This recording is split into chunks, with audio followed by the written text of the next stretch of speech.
So back again guys with my stereo system here that I purchased a couple days ago. I purchased this modern Marantz,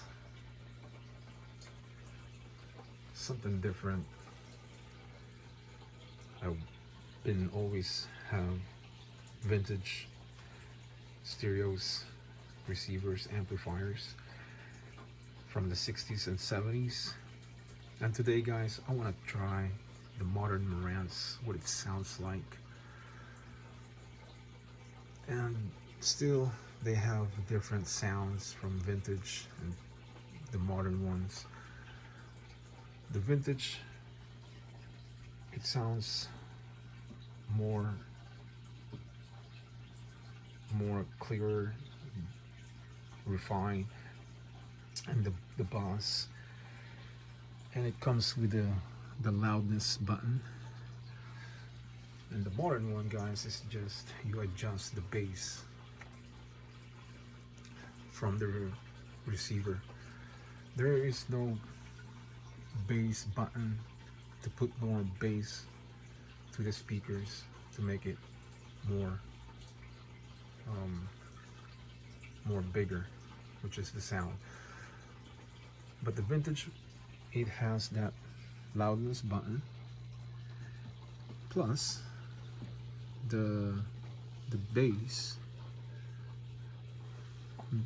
You can adjust the bass and add more if you want, and it will add more power to the speakers. That's another different from the vintage receiver guys to the modern receivers.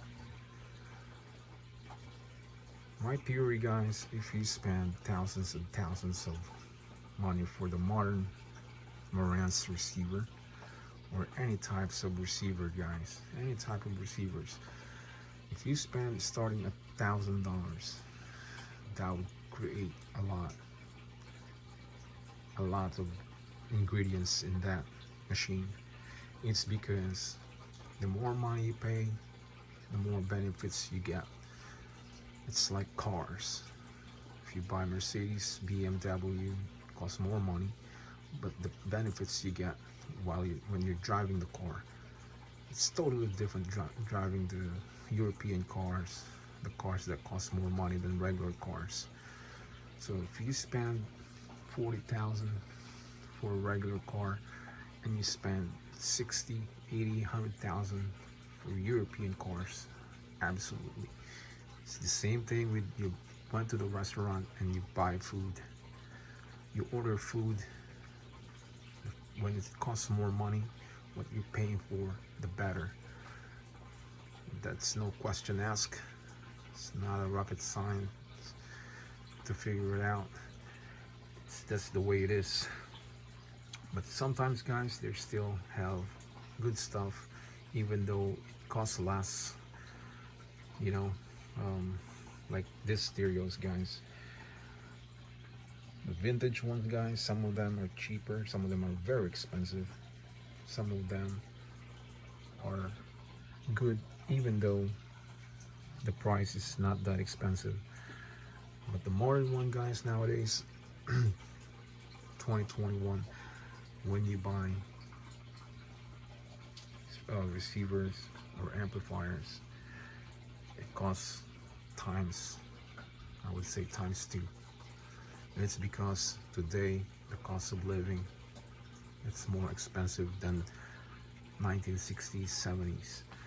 But even though back in the day, even though it's doesn't cost, I mean the price, it's not the same like today, still back in the day, that's still kind of heavy for them. If you go to Best Buy guys, you go to the music room there, you'll see a lot of speakers, amplifiers, different types of receivers, different types of brands. You will see the price and you will see how good it is when speaking about the modern ones. Pioneer, Marantz, Sansui. If you spend thousands, of course, definitely it will give you a very good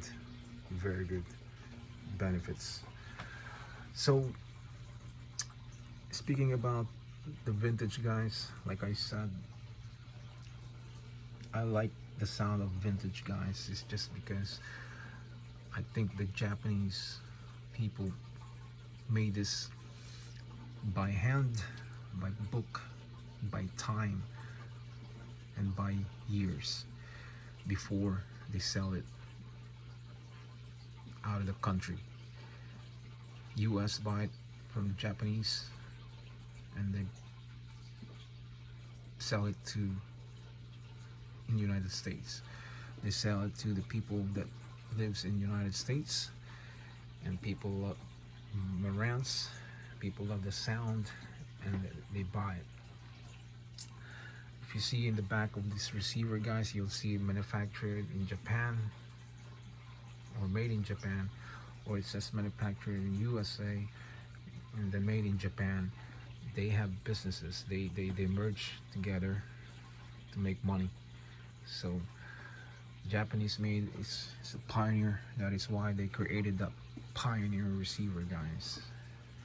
It's because they want to prove in this world that they started the stereos and electronics. They started all this high techs and they spread it to other countries like China, Taiwan, Malaysia, Hong Kong, Singapore, Indonesia, you name it. And that is how they started to build this amazing luxury stereos, guys. So when I buy my stuff, I always look in the back if it's made in Japan, and that's how I buy the stuff. If I see China, or I don't really buy it, because the material that they use, especially nowadays, sometimes it's